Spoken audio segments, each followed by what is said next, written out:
Meus irmãos, quem trouxe a sua Bíblia, abra comigo no livro de Jó, capítulo de número 2.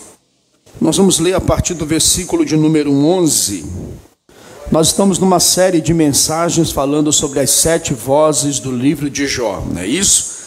E nessa meditação da palavra de Deus, nós já falamos sobre a voz de Satanás que acusou Jó de que a adoração desse homem ela era pautada naquilo que Deus dava a ele. Ou seja, Satanás com a sua voz acusou Jó dizendo que ele só te adora porque o Senhor lhe cerca de bens.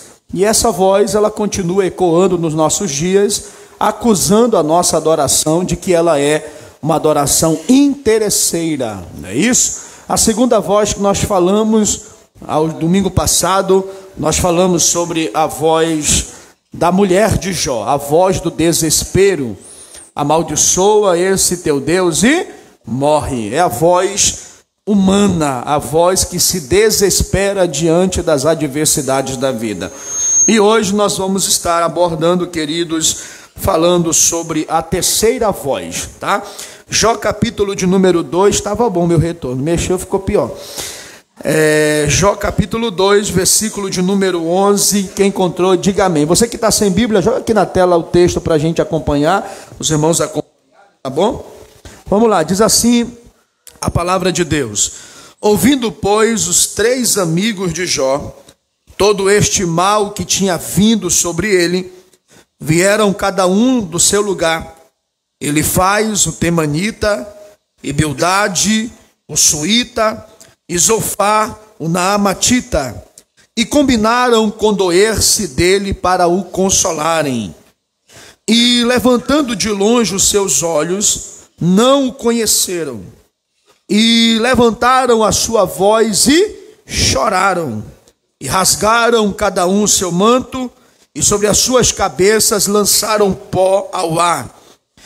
E assentaram-se com ele na terra 7 dias e 7 noites, e nenhum lhes dizia palavra alguma, porque viam que a dor era muito grande. Aí vai comigo lá no capítulo 4, versículo de número 8, bota o capítulo 4, versículo de número 8, amém? O capítulo 4, versículo de número 8, ele lança a sua voz, e a terceira voz que aparece no livro de Jó. Diz assim o versículo 8: segundo eu tenho visto, os que lavram iniquidade e semeiam o mal, cegam o mesmo, e com o hálito de Deus perecem, e com o sopro da sua ira se consome. Quantos podem dizer amém? Queridos, nós falamos durante 2 domingos, e esse é o terceiro domingo que nós estamos meditando um pouco sobre esse texto, sobre o livro de Jó. É interessante a gente lembrarmos que Jó estava realmente numa situação muito deplorável. Eu vou só fazer você lembrar que Jó estava cheio de úlceras, tumores na sua pele. Jó não tinha apetite. Jó capítulo de número 19, no versículo 20, ele diz que a sua carne se apegava aos seus ossos. Jó não conseguia dormir de noite pela situação deplorável que estava.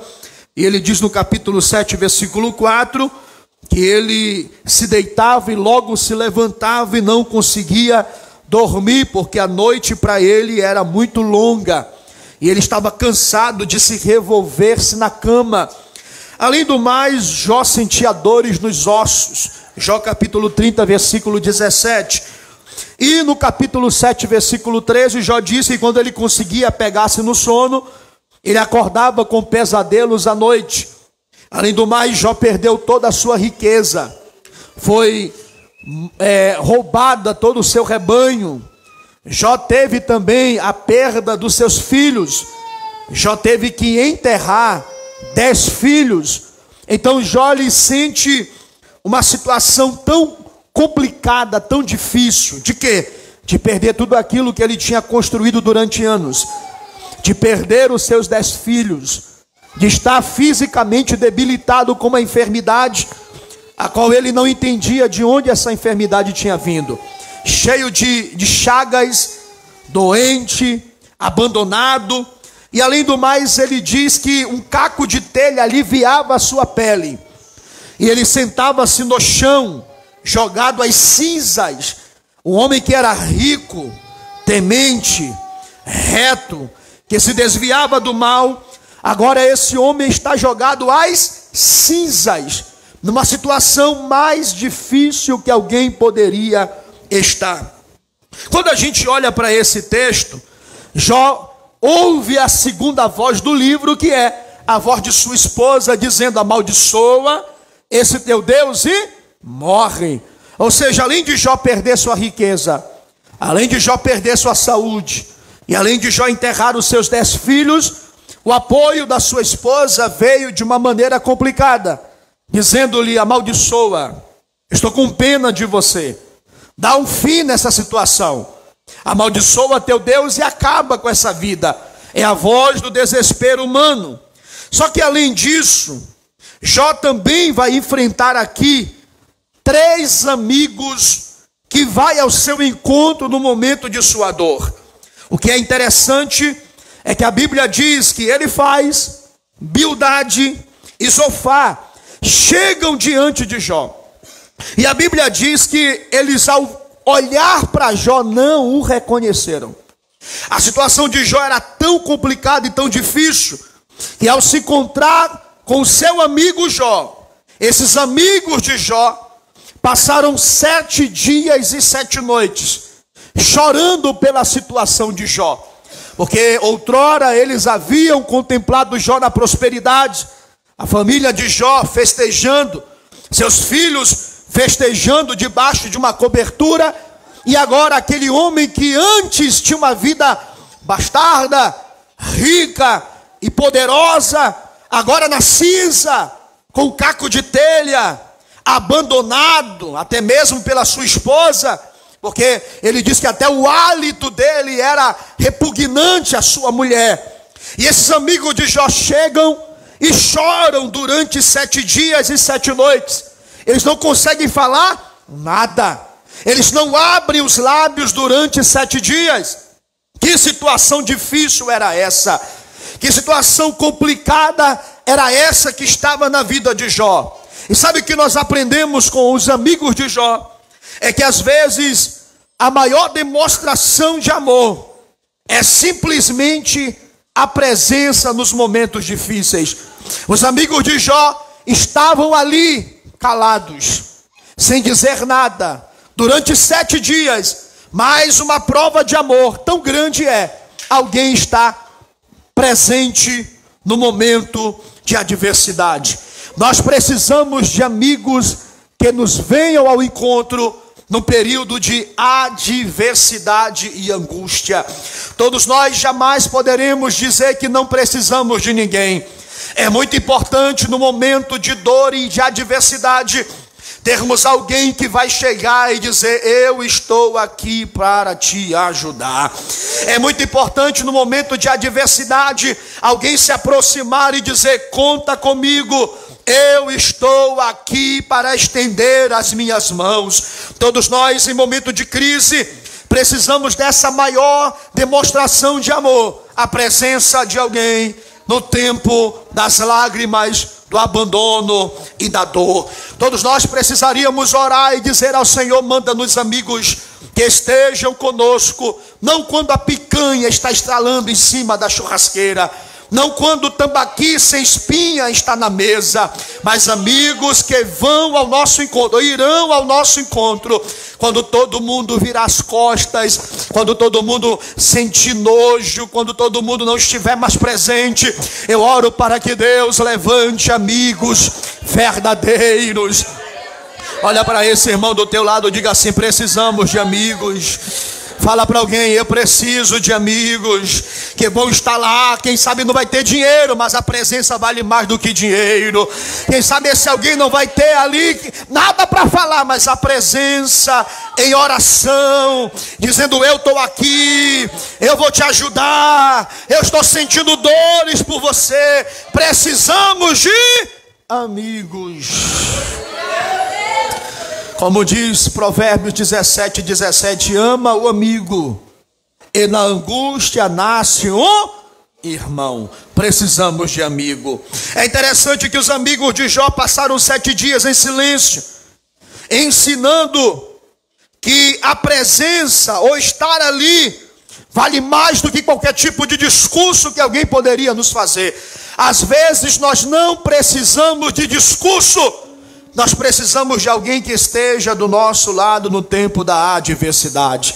É interessante, meus irmãos, que antes de abrir a boca, os amigos de Jó cercaram-no e depois chegaram com suas presenças de amizade. Mas quem dera se tudo fosse flores. Eu poderia terminar o sermão aqui dizendo que os amigos de Jó foram ótimos amigos por estarem presentes, mas não foi assim. Os amigos de Jó começaram bem a presença no tempo da adversidade. A intenção dos amigos de Jó era estar lá quando tudo estava dando errado para Jó. E eles acertaram até chegarem, mas erraram quando abriram a boca. Porque às vezes nós até estamos presentes, mas a nossa palavra não é edificante. A nossa palavra não é com sabedoria.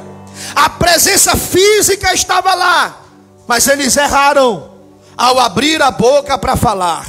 E eu quero essa noite dizer uma palavra profética para a sua vida. Cuidado quando você vai abrir a boca para tentar ajudar alguém que está no lamaçal, na dificuldade, porque se você não vigiar, a sua palavra poderá matar esta pessoa. E sabe o que é interessante? É que os amigos de Jó não entenderam o propósito de Deus no sofrimento. E ao chegarem, passaram 7 dias calados. Foi muito bom os 7 dias que vocês passaram calados.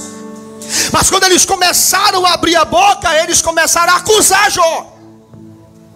Porque não é só a presença, é aquilo que sai da nossa boca. Eles passaram a acusar Jó e não entenderam o propósito do seu sofrimento. Os amigos de Jó começaram bem, choraram,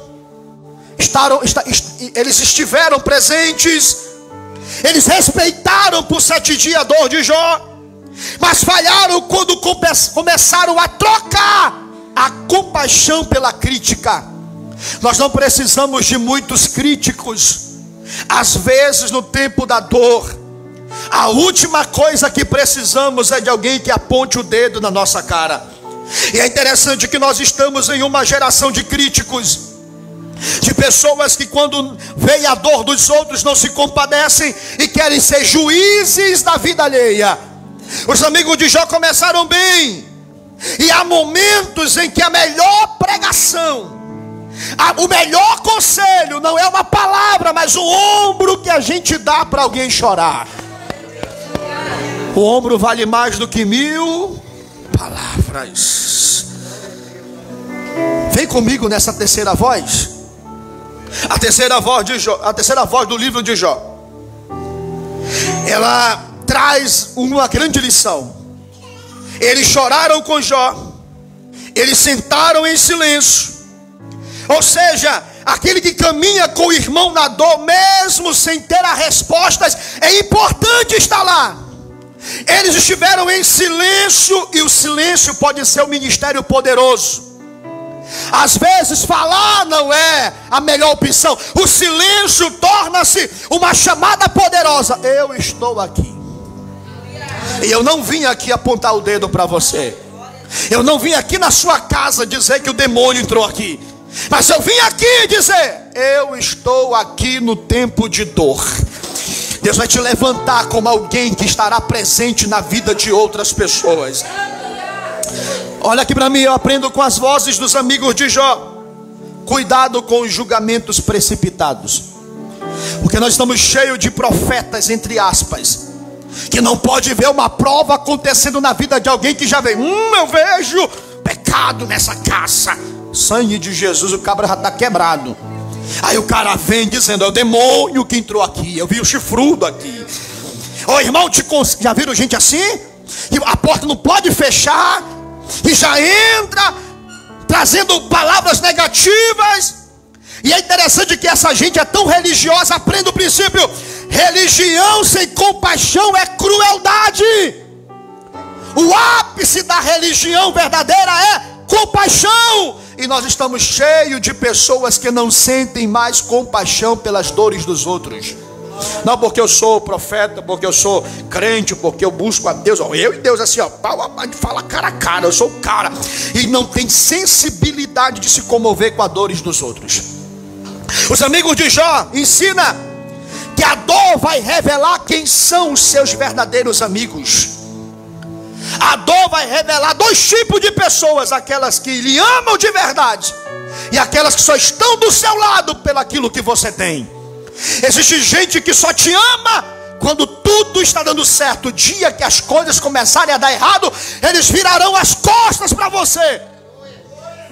E tem gente assim que convive com a tua casa, que come na tua mesa, que vive do teu lado, mas um dia que a porta fechar, eles se tornam acusadores da sua história. Tem alguém aqui nesse culto ainda? Só para esse irmão se alertar, olha para ele e diga assim: existe dois tipos de pessoas. Diga: os amigos verdadeiros e os amigos interesseiros. Diga: tem gente que só vai estar do teu lado quando tudo estiver dando certo. Fala para alguém: alerta alguém, alerta alguém, alerta alguém. Diga: mas quando a porta fechar, vai ter muita gente que vai se transformar em seu inimigo ou seu acusador. Tem alguém aqui nesse culto? Diga assim comigo: que Deus me livre de gente ruim. Aleluia. Olha aqui para mim, santo e santa de Deus. A terceira voz, que é a voz de Elifaz, o temanita, o primeiro amigo de Jó, que vai falar. Olha o que esse homem ensinou ou acusou Jó. Bota o capítulo 4, versículo 7 aqui. Olha aqui. Capítulo 4, versículo de número 7. 4, 7. Olha o que diz o texto, lembra-te agora qual é o inocente que jamais pereceu, e onde foram os sinceros destruídos. Olha aqui para mim, meu amigo, minha amiga. A terceira voz vem dizendo assim, ei, crente não sofre. Justo destruído eu nunca vi. Ei, eu nunca vi sincero passar o que tu passou. Tem alguma coisa errada aqui dentro da tua casa, porque justo não passa por isso. Crente não passa por isso. Sabe quem é essa voz? Essa voz e este pensamento é o pensamento que sustenta uma doutrina diabólica chamada de doutrina da teologia da prosperidade, que ensina que crente não passa por problemas. Essa voz é a voz e o pensamento que diz que doenças, problemas, pobreza, sofrimento é sinônimo de pecado. Essa voz nos ensina que há um grupo de pessoas que ensinam que justo não adoece, não sofre, é só vitória. Abre a geladeira, picanha, maminha, alcatra contra filé, e chega domingo, abre a geladeira e fica assim: o que eu vou comer hoje? Tambaqui, salmão, picanha, alcatra, que vai na garagem, tem lá um carro importado, cheio de empregados, porque tem essa voz que diz assim: olha, crente não sofre, crente não chora. Já viram gente assim? E se a porta fecha, é pecado. São grupos de pessoas que ensinam e chegam até a desanimar pessoas, dizendo assim: não, irmão, porque se você passou por isso, é sinal que tem algum pecado oculto na tua casa. Tu pecou, irmão, e está cheio de gente que é urubu, se alimenta da desgraça dos outros, e tentam ensinar que justo não enfrenta guerras, que justo não enfrenta batalhas. Me escute, eu vim aqui dizer para você que justo também sofre. Me ajuda a pregar, olha para o irmão do lado, fala assim para ele: justo também sofre. Fala para ele: crente cheio do Espírito Santo também sofre. Diga para ele: crente fiel também adoece. Crente fiel, a porta também fecha. Crente fiel passa problemas dentro de casa. Crente fiel enfrenta lutas. Crente fiel tem dia que amanhece com as lágrimas nos olhos. Crente fiel tem noite que para dormir fica lá chorando com o travesseiro na cabeça, pedindo para Deus dar sono, ou que se tranca no banheiro debaixo do chuveiro, chorando e dizendo: Deus, tem misericórdia da minha alma. Crente também sofre. Oh glória! Sabe o que eu aprendo com isso? A voz de Elifaz que diz: eu nunca vi justo perecer, eu nunca vi justo passar pela destruição, eu nunca vi justo perder bens. E sabe o que é interessante? É que quando eu leio a Bíblia, eu percebo em 1 Reis, no capítulo 19, por exemplo, versículo 19, capítulo 19, versículo 4, aonde diz que Elias foge, entra numa crise ministerial, quando é ameaçado por Jezabel, e Elias vai para debaixo de um zimbro e vai dizer para Deus: me mata. O grande profeta que orou para cair fogo do céu está debaixo de um zimbro dizendo: Deus, tira a minha vida, porque só eu fiquei. O grande homem de Deus se tranca na caverna, numa crise ministerial. E tem dia que a gente está assim, tem dia que a vontade é se jogar dentro de uma caverna e dizer: Deus, me tira a vida.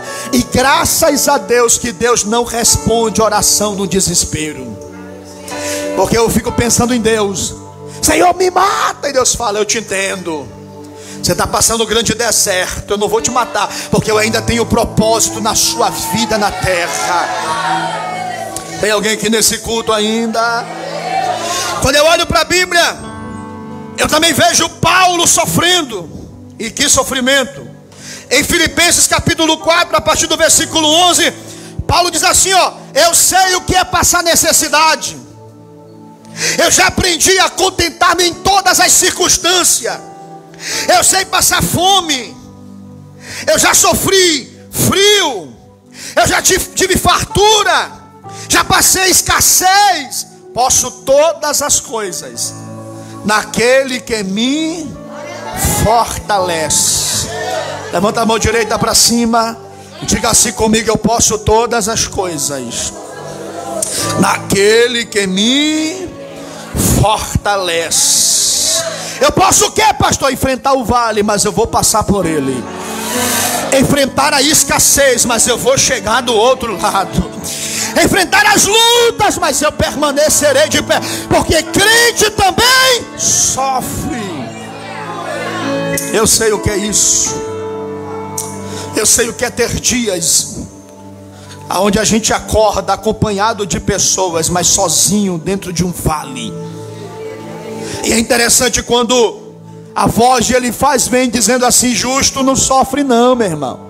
Tem algum pecado oculto na tua vida. Se Deus havia dito acerca de Jó: esse é o homem reto, temente, que se desvia do mal, a voz de Elifaz tem um pecado aí. É impossível o justo passar por aquilo que você está passando, Jó. E Jesus não nos prometeu bonância. Pelo contrário, a Bíblia diz em João capítulo 16, versículo 33: no mundo tereis aflições, mas tende bom ânimo, eu venci o mundo. A caminhada cristã é acompanhada de lágrimas. Se você acha que ser crente é bonância, eu desfazer essa tua ideia. Amar a Deus e servi-lo é maravilhoso, mas só Deus sabe o preço que a gente paga para caminhar com Deus numa terra tão complicada quanto essa. Mas a Bíblia diz que seremos mais do que vencedores. Só para animar o teu irmão, diga assim para ele: você é mais do que vencedor. Fala para alguém, diga assim: você vai vencer essa guerra. Diga para ele: crente também enfrenta lutas e batalhas na vida. Olha o que diz em Romanos capítulo 8, versículo 18: tenho por certo que as aflições desse tempo presente não podem comparar com a glória que há de ser revelada. Aqui tem luta, lá vai ter vitória. Aqui a gente chora, lá vai ter alegria. Mas vida cristã é acompanhada de guerras, de lutas. E olha aqui para mim. Elifaz falou como quem conhece a lei, mas esqueceu do amor.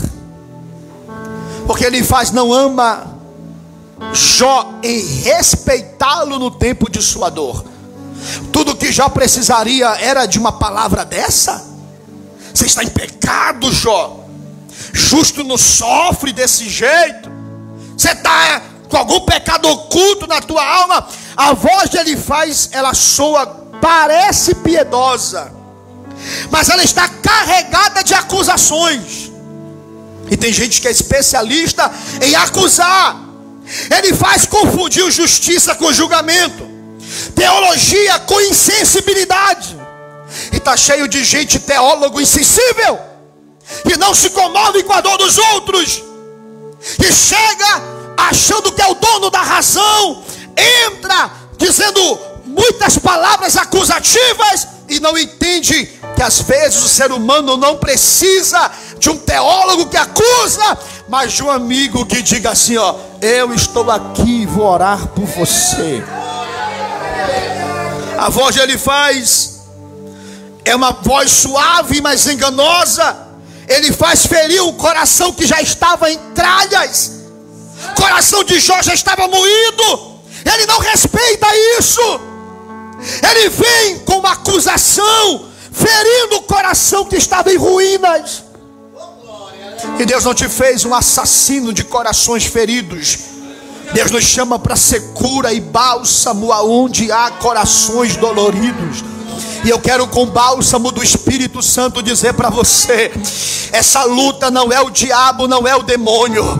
Essa luta é um propósito de Deus que você não está entendendo. Mas você entenderá assim que a vitória chegar. Vai passar. Vou repetir: vai passar. Vai passar. Vou repetir até você dar glória a Deus. Vai passar. Vai passar. A lógica de Elifaz é uma lógica simples: se sofre porque pecou. Mas Deus é mais profundo do que a lógica. Olha aqui para mim, irmão. A lógica humana vai dizer: pecou, sofreu. Mas explica-me a lógica de Deus. De um Jó que é reto, temente, se desvia do mal, mas Deus permite que ele seja esmagado numa cinza, jogado às tralhas, abandonado por todos.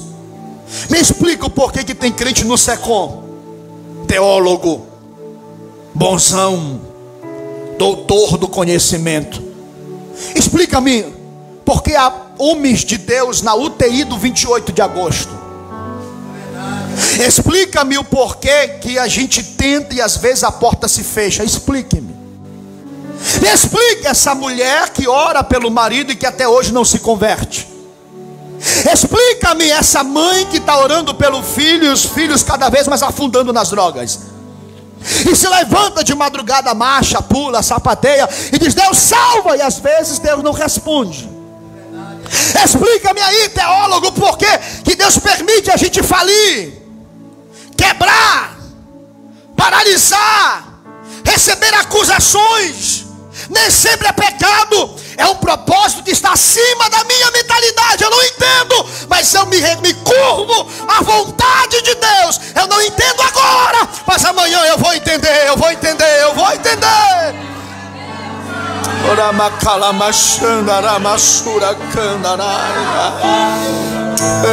Espírito de Deus, aleluia. Deus não trabalha com a lógica. Deixa eu abrir meu coração para você. Existem coisas que eu não sei explicar. São 36 anos, desde 8 anos de idade eu estudo teologia e Bíblia.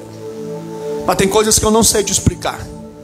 Exemplo: desde os meus 8 anos de idade, quando mamãe me pegava para ir para as campanhas de oração, alguns profetas irresponsáveis, por isso que devemos ter cuidado com profecia.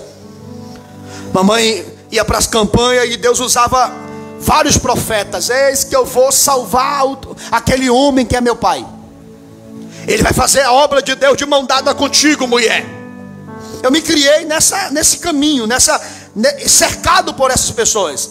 Que aonde minha mãe me levava, Deus usava pessoas e sapateava e dizia: vai fazer a obra de mão dada com aquele homem. Aí no dia 7 de junho de 2016, até o dia 8 de junho, eu estava velando a minha mãe na igreja. Por isso que quando o caixão da minha mãe entrou, eu gritava. Eu dizia: não pode ser. Não tem como isso ser verdade. Eu cresci ouvindo que essa mulher andaria de mão dada com meu pai. Agora me pergunte, pastor, por que Deus levou sua mãe sem cumprir? Não sei te responder. Eu passei mais ou menos 7 dias calado, sem falar nada com Deus. Eu só fechava o olho e chorava. Até que depois que passou alguns dias, eu olhei e disse para Deus: Senhor, eu não entendo.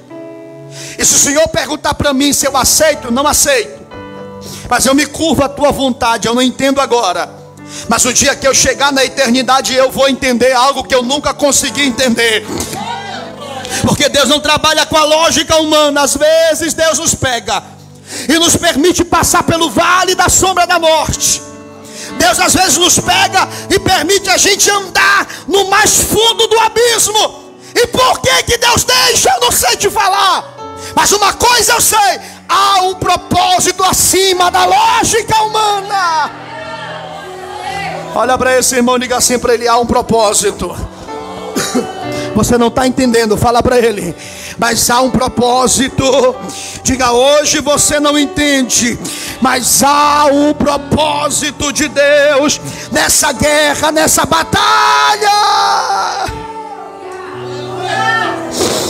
Tem alguém aqui nesse culto ainda? Ele foi muito rápido em falar de pecado, mas lento em exercer a sua misericórdia e bondade.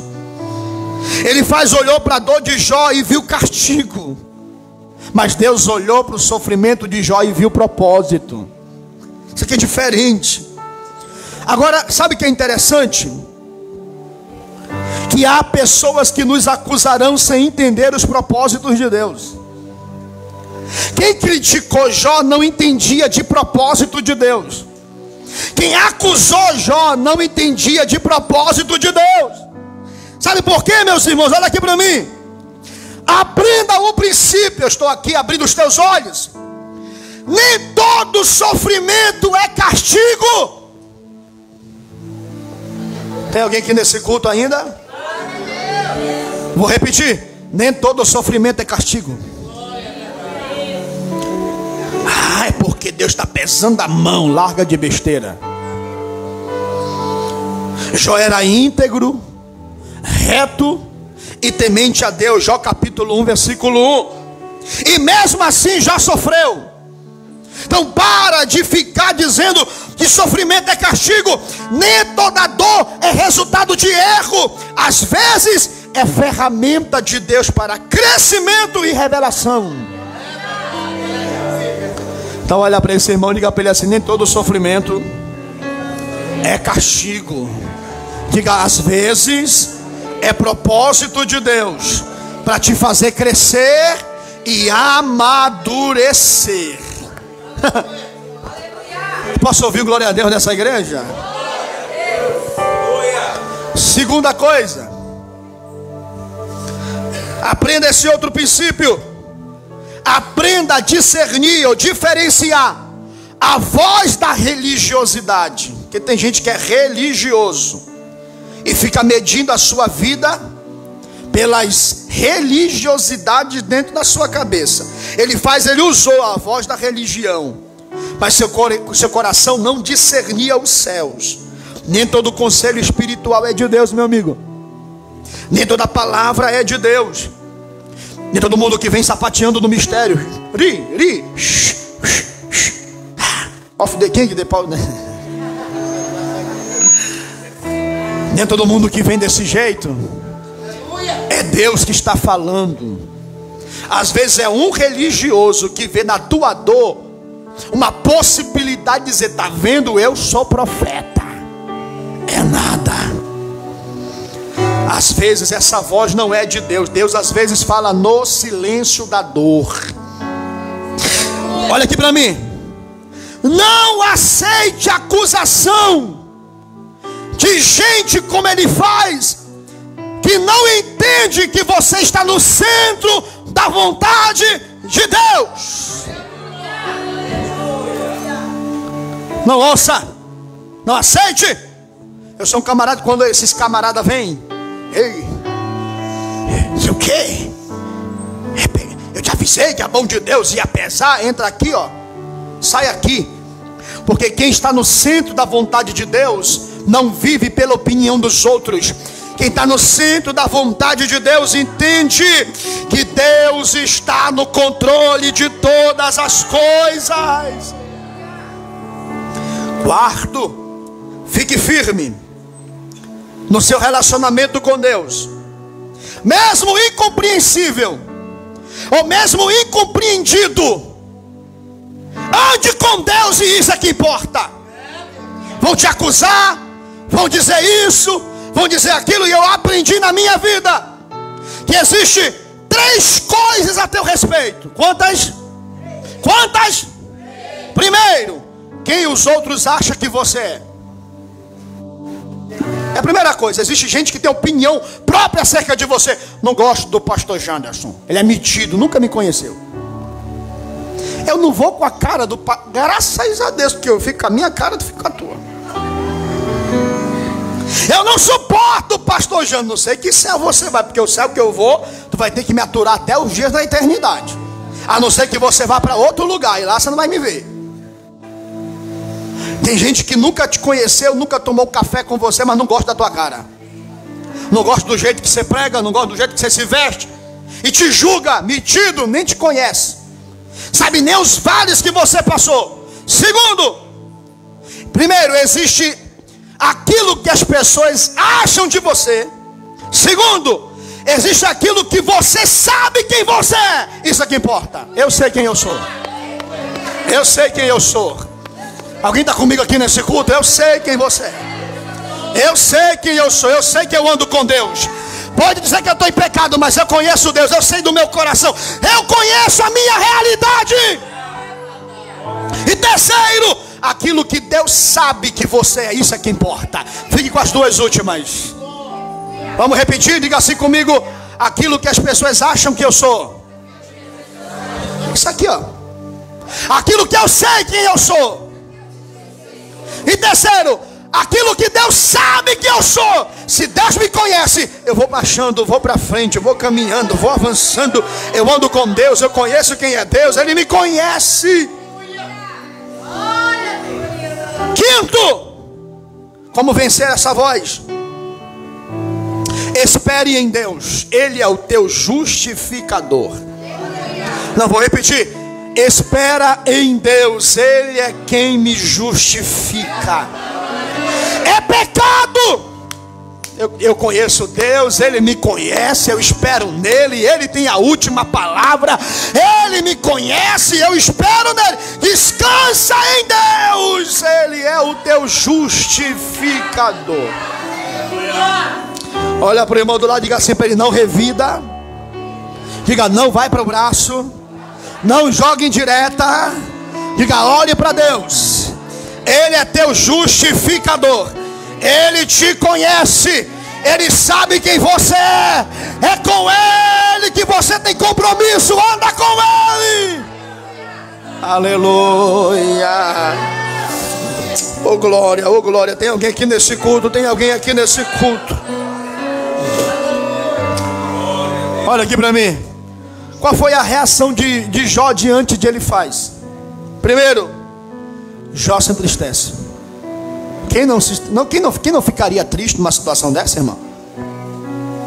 Lá no capítulo 6, no versículo 14, Jó diz assim, ó: ao aflito deve o amigo mostrar compaixão, ainda ao que deixa o temor do Todo-Poderoso. Ei, amigo, você deveria sentir compaixão de mim. E às vezes uma palavra nos fere. Quantos de nós não ficamos tristes porque ouvimos injustiças? Uma palavra acusativa, uma palavra que vem contra a nossa existência. Jó se entristece porque ele é humano. Segundo, Jó defende a sua integridade. Em Jó capítulo 6, versículo 29 ao 30, ele botou assim, tornai a considerar que não haja injustiça. Tomai, digo, ainda considerar, pois a minha justiça está nisso. Eu sei quem eu sou. Em mim não tem justiça coisa nenhuma. Sou insensível. Jó fala da sua e defende a sua integridade. Eu sei quem eu sou. Terceiro, Jó ora e busca a resposta em Deus e não nos homens. Em Jó capítulo 7, versículo 17 ao 18, ele diz assim, que é o homem para que tanto estimes e ponha nele o seu cuidado? Eu não estou me debruçando no homem. Eu estou esperando em Deus. Ele tem a resposta. Ele cuida de mim. Ele sabe quem eu sou. É Ele que me sustenta. É Ele que me fortalece. É Ele que me mantém de pé. Vou falar aqui dentro da glória a Deus. É Ele que segura na minha mão. É Ele que sustenta a minha casa. Eu sei quem Ele é. Ele é meu amigo das horas incertas. Aleluia.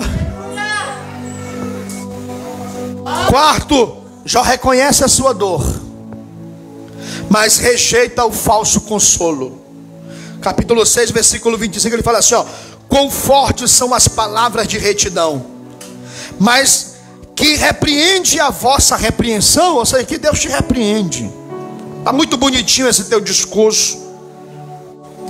Jó nos ensina que a terceira voz que diz que justo não sofre, que se está sofrendo é consequência de pecado, que aponta o dedo para Jó.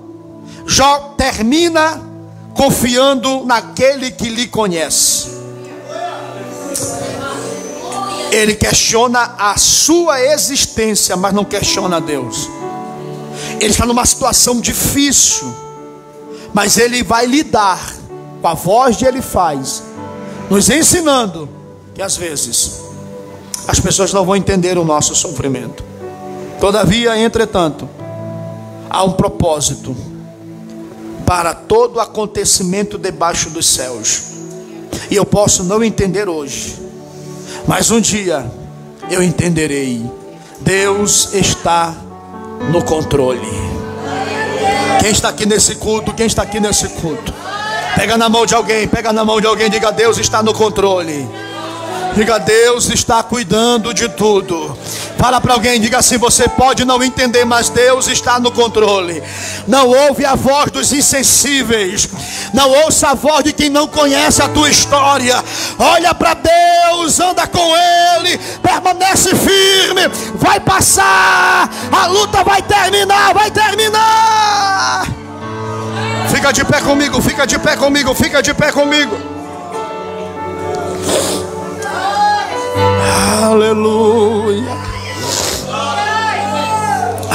Aleluia. Essa noite é a noite de cura. É uma noite de milagre. É uma noite de cura nos corações. Ei, amigo, você pode ser um amigo para essa pessoa do teu lado aí? Você pode? Olha para esse irmão aí agora. Procura alguém e diga assim para ele: Deus está no controle. Fala para alguém: vai passar. Diga: essa luta vai passar. Diga: você pode não entender, mas há um propósito. Eu acredito nos propósitos de Deus na sua vida. Cadê os adoradores que mesmo na terceira voz de Elifaz permanece de pé? Cadê aqueles que não dão ouvido ao que fala o religioso Elifaz, mas anda com a palavra que sai da boca de Deus? Eu permaneço nele, eu permanecerei nele. Cadê os adoradores dessa igreja? Adore a Ele, adore a Ele, adore a Ele. Cadê você? Meu Deus.